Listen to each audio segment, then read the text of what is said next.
Bon, ben, salut les patenteux, petit problème avec la cintreuse, je vous montre ça. En gros, ça allait bien, c'est pas forçant, avec du tuyau mince. Ça, c'est du 80 millième, c'est des tuyaux exprès pour les clôtures. Puis, moi, au départ, je voulais prendre, j'avais un restant de clôture que j'avais chez moi. Puis là, ben, je me suis rendu compte que c'était du 1,8 d'épais. Fait que c'était beaucoup plus dur à plier. Regardez ce que j'ai réussi à faire. Mais c'est pas à mon goût, parce que ça s'est déformé beaucoup. Puis c'est le maximum que j'ai été capable de plier. J'étais après crocher ma petite machine, ma cintreuse. Tellement que c'était dur à tourner. Avec ma grande poignée, j'ai quand même beaucoup de... On va montrer ça, là.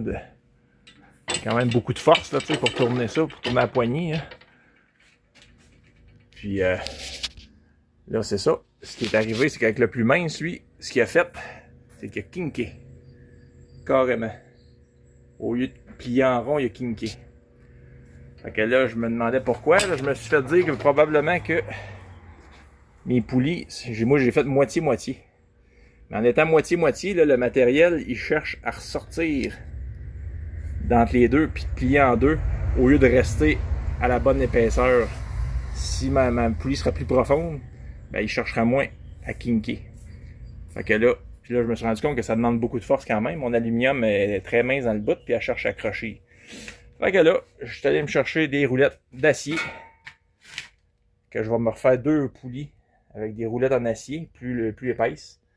Fait que je vais avoir plus de matériel, plus de force. Puis je vais probablement les groover avec le tuyau quasiment au complet à l'intérieur.